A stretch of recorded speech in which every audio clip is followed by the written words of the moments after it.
For long, allegations and speculations have been peddled concerning my arrest and subsequent detention in a Congolese military jail in 2014. I thank God that today I am able to tell my story. As many may be aware, I have not had it easy with the despot for more than 2 decades now. As a matter of fact, the very first time I was arrested by the military was way back in 2002 when I was still a student at Makerere University. The then Army Commander, General James Kazine, promised to kill me. He detained me at the then Bombo Army Headquarters Barracks Kotagad and told me that before I die, I would see a lot. But God rescued me from their hands. Since that baptism of fire, I have had numerous run-ins with the regime because of my unwavering commitment to the cause of freedom. Under the Museveni dictatorship, prison has literally become my second home. The episode that is our topic today, however, was a culmination of a chain of events that began in 2011 during the Walk to Work demonstrations. In 2011, I and my other activists for change comrades, the Honorable Francis Mwijuche and Madame Ingrid Tornawe, were arrested and remanded to Rusera prison on treason charges, a capital offense that carries a death sentence upon conviction. We went to court and got bail, something that greatly annoyed President Museveni, who then went out of his way to campaign for scrapping bail for capital offenses.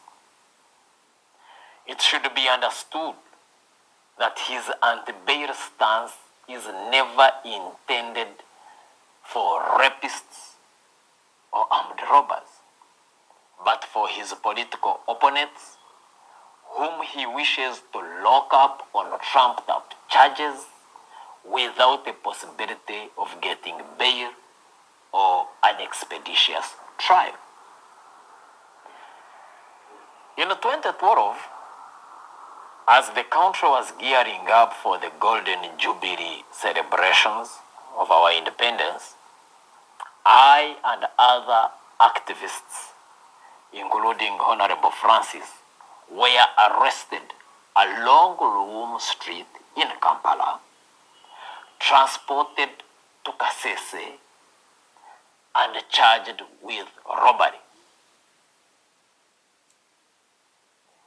Prosecution alleged that I, Francis, and many others had assaulted a hawker, robbed him of his Kabiriti phone and 10,000 Uganda shillings in a village somewhere in the Rwenzori Mountains that I have never been to. We were remanded to Mobuku prison.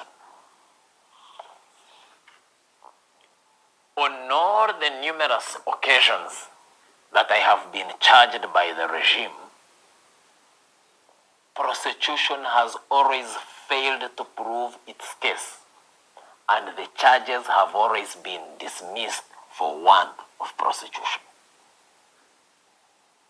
In the robbery case state brought a police officer who claimed to be the hawker that we had robbed. Fortunately, we had video recordings of this same man in police uniform brutalizing peaceful demonstrators in Kampala. Against such hard, incontrovertible evidence, the state could not sustain its case. It had no leg on which to stand, and the case collapsed rather miserably.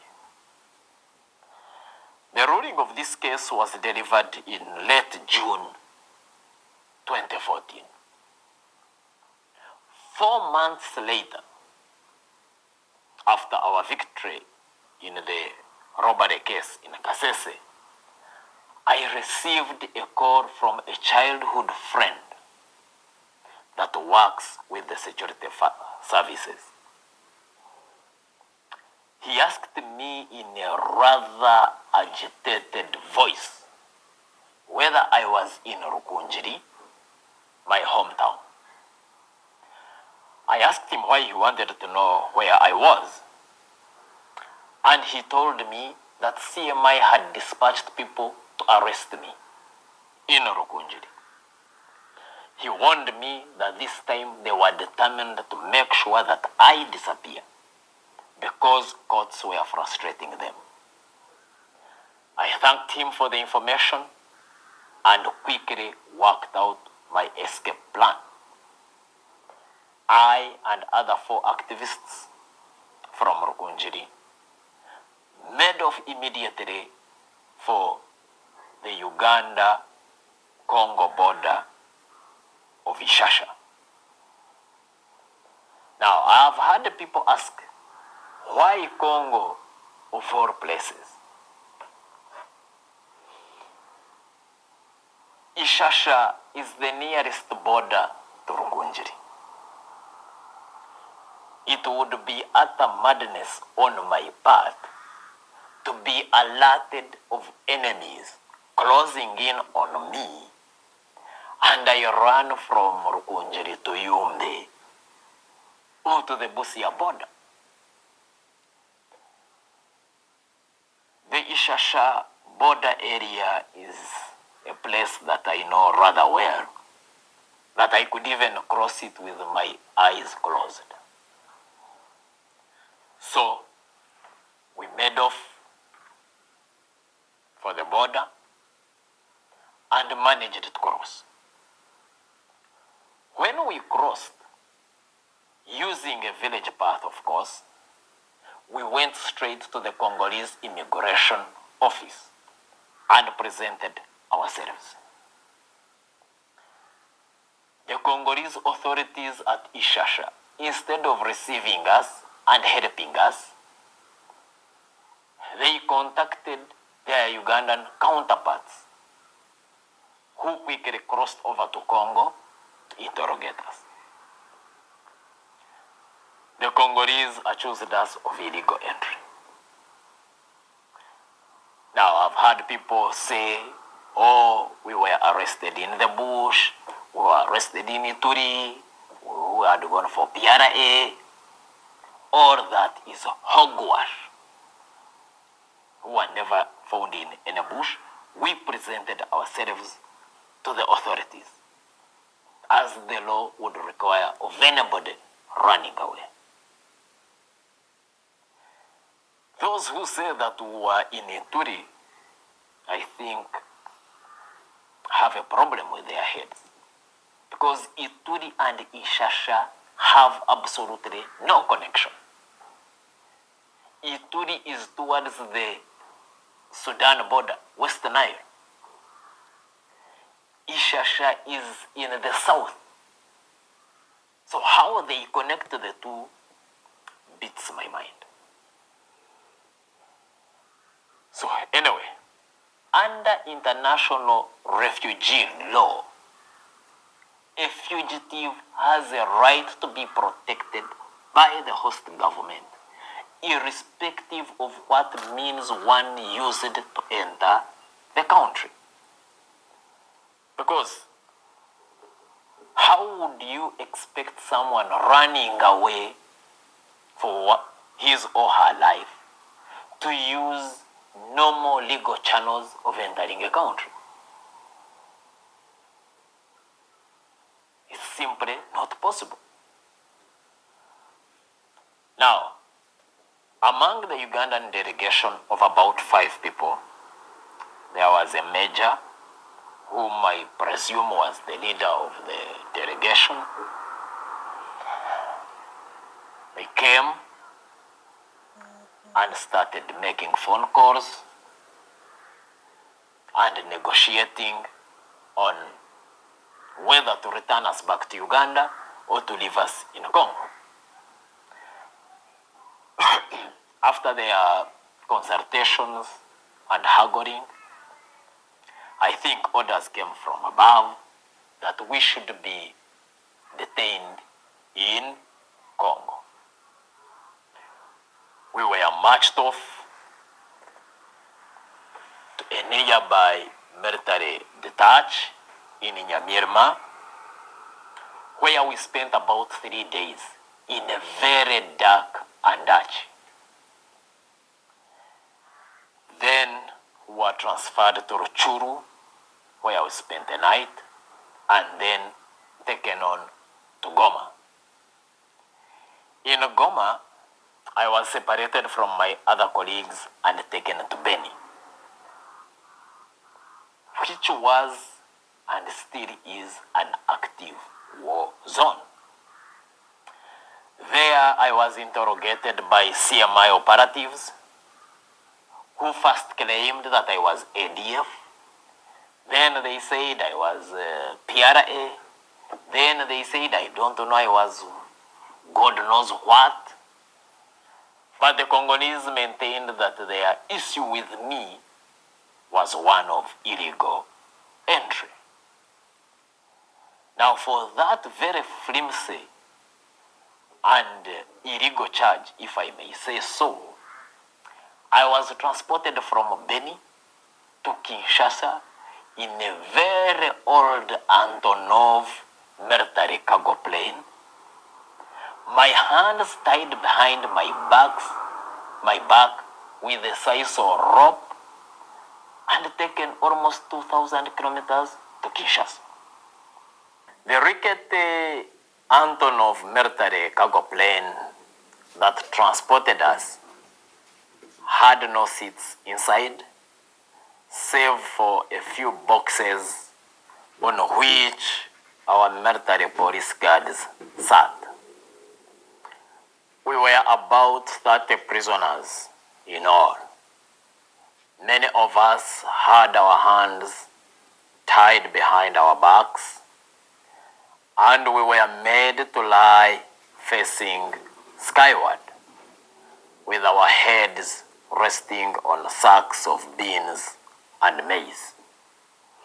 In the plane, we also had goats and chickens, which mired us with their droppings and urine. A dirty curtain separated us from the cockpit, and the pilots, who looked like they were from Eastern Europe, would occasionally draw the curtain and peep at us, sipping some drink from their very small cups. They were also standing, though I didn't know whether their standing was out of their own volition, or whether, like every other section of the plane, the cockpit also had no seats. So we arrived at Njiri Military Air Base in Kinshasa at around 10 p.m. on the night of 17th November 2014.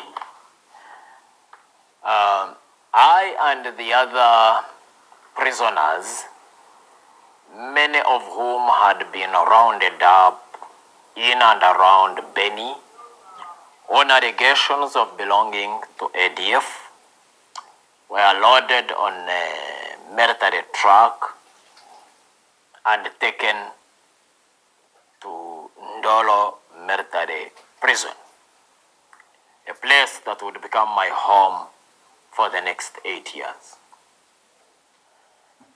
When we arrived at Ndolo, we went through the rituals that all new prisoners go through.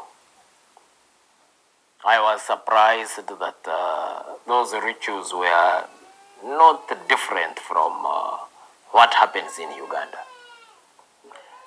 First, we were subjected to a thorough checking called Fuye, and everything was taken away.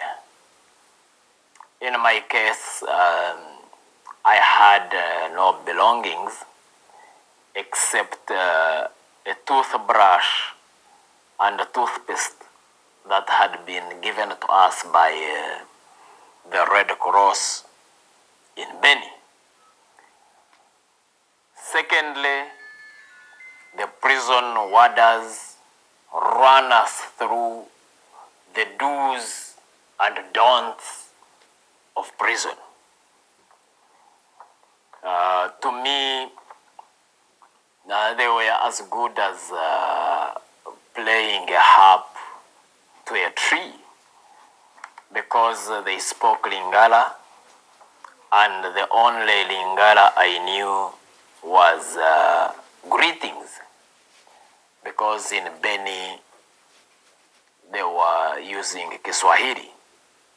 Eastern Congo is largely a Swahili-speaking region.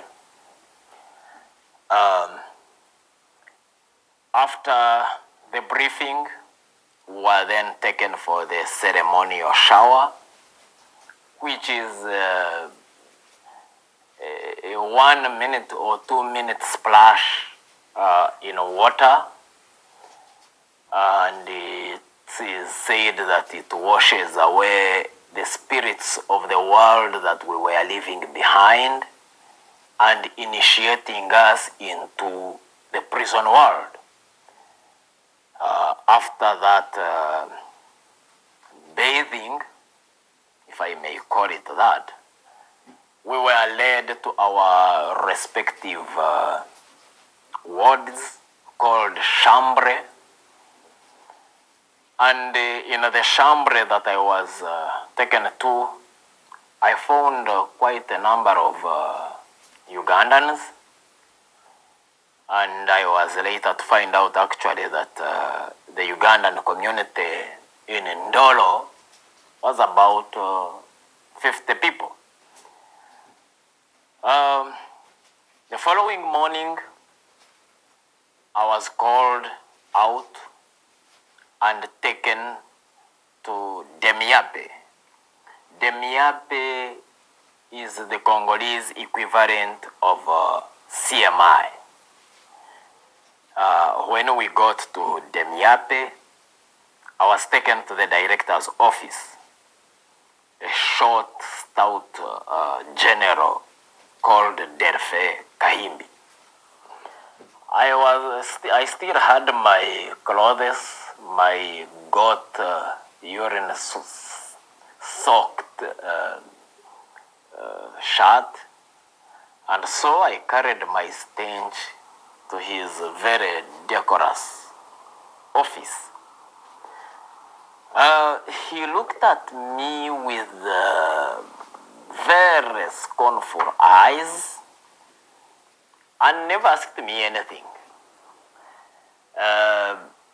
but gave orders to his men in Lingala. I was taken out of his presence and put in a cell where I spent 4 days.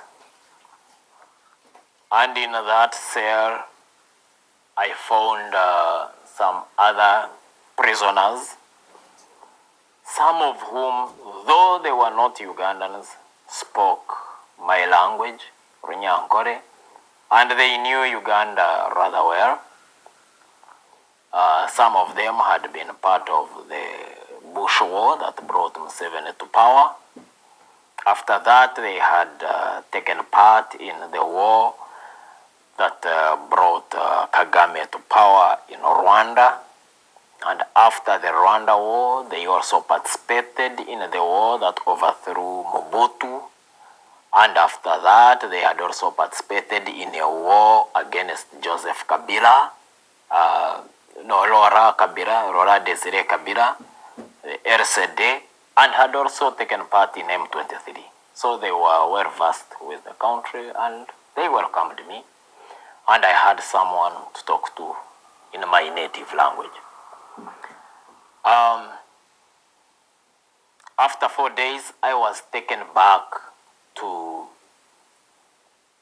Ndolo military prison. And on the day I was taken back, my colleagues were also transferred from Goma and brought to Ndolo military prison. So we met in Ndolo and then began our long journey in jail. Some days after our arrival in Ndolo military prison, the ambassador, Major Chenobe, paid us a visit. He told me that he had a letter that had been written to him by our lawyers, A.F. Mpanga, and that it was on the basis of that letter that he had come to check on us. So I told him that before we could engage in any discussion, I needed first to read the letter and see its contents. A proposal that the ambassador had no objection to. So he gave me the letter and I read it. In the letter, our lawyers were asking the embassy to extend consular services to us, to establish our state of health, and the offense for which we were being held. In the letter, the lawyers pointed out that it was immaterial what side of the political divide we belonged to, or what offense we were being accused of, because we still remained citizens of Uganda and therefore were entitled to such consular services. So, after reading the letter, we had a very cordial discussion, friendly chat with the ambassador, who asked me tongue-in-cheek how I compared the Ugandan system with that of Congo. And I also answered him with a question, asking him why NRM people always love to compare themselves with the worst and not the best. After our brief chat, we were taken back to our wards, to the prison wards, and we began our long journey in jail. The reception we received in Ndolo was far from being warm. First, we were brought with people that were said to have killed Colonel Mamadou Ndala, who was the commander of the commandos, the commando unit of FARDC, the National Army. He had been killed in an ambush in Beni. So because we were brought with some of the people that were alleged to have committed the offense, so we were all, bound up together and accused of having killed him. So everywhere we went, we were being accosted by people who thought that we were part of the people that had killed Colonel Mamadou. Others were hostile to us because they blame Uganda for the woes brought about by the wars that have devastated Congo. Now, this had two aspects to it. The first is that the Congolese believe quite rightly that the Ugandan government supports rebels in their country, which rebels kill, loot, and devastate their country. Of course, they also have the memory of the wars of 2000 to 2003, where the most prominent is the war between Uganda and Rwanda in Tsangani. That also left a bitter taste in their mouth. And thirdly, there is also the question of ADF. So they also feel that the crimes of ADF should be, blamed on every Ugandan. Whether you belong to ADF or you don't is immaterial to them. You are a Ugandan, and they know that these Ugandans came to disturb the peace of their country. So because of all that, we really had quite a tough time. But as time went on, then they came to understand that actually we were not what they thought that we were. They came to realize that we are opposition. And many eventually warmed up to us and became our friends. And it is through that friendship that we managed to forge with many of these Congolese prisoners that we managed to pull through. One of the major positive things that we managed to get as a result of the friendship that we made was to have ways of communicating with our families. They gave us channels of communication, and for the first time, I think it was like after 2 months of our arrest, we managed to contact our families and our comrades back at home to inform them where we were and in what condition we were. And above all, we established a mechanism of how we would get help, which helped to sustain us in the hell that Ndolo was. Jail is generally a very difficult place. It is doubly difficult if it is a military prison. And when it is a military prison in a foreign country, it's really hard to describe. And then it is even worse when one falls sick. Now, in early 2015, a few months after our arrest, one of our colleagues, Kamugisha Joseph Karisho, fell sick. He started swelling, especially the limbs, the legs. He had excruciating pain, and none of us knew what the problem was. People came up with all kinds of explanations of what the problem was and the cure. There was a group of prayerful people. He said, no, this is a problem that can only be solved by prayer. There were those traditional herbalists who came with all kinds of herbs. Others came with some special kind of soil red soil, which they smeared him and said that would take care of the problem. But of course, the problem didn't go away. He was in pain, he would always faint. We had to carry him to the toilets and also to bathe him, literally. So I insisted that he goes to the dispensary, and him being a prayerful person, he was more into the prayers and seemed somehow reluctant to go to the dispensary. Of course, we also knew that the dispensary was really of little help. They didn't have medicine. But upon my insistence, he accepted to go.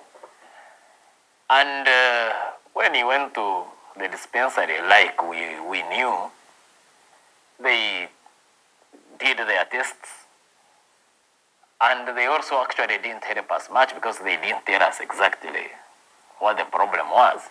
At first, the doctor said that Karisho was suffering from hepatitis, which sent us, into panic mode.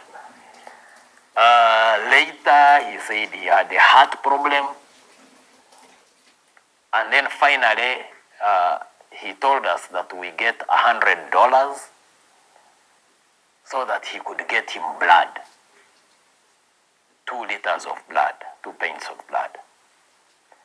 So we had to contact Kampala through the channels that we had established. But fortunately, we also had some money that we had kept from the previous help that we had received from our comrades. So we paid $50 so that he gets 1 liter and give it to him.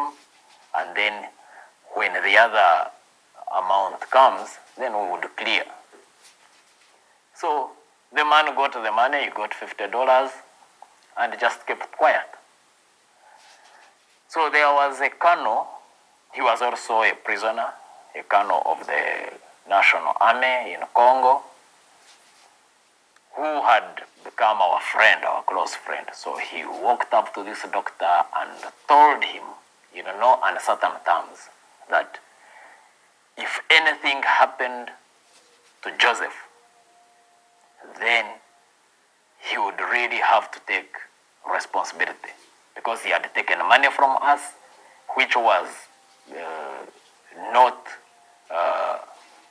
which was illegal in the first place, because blood is free. And having taken our money, he still did not see any need, any urgent need to help us, because Karisho's situation was deteriorating and we were beginning to fear for the worst. So, thanks to his intervention, on that very day when he was warned, when he was given a stern warning, blood was available. So they did a transfusion, they gave him 1 liter. And by that time we had already gotten the money, so we also paid for the 2nd liter, which never appeared. And thankfully, I think God was on our side. After receiving that 1 liter of blood, Joseph was up and running, and we never went out to ask for the 2nd liter, because even getting the first had been a problem. So that was really a very big test to us.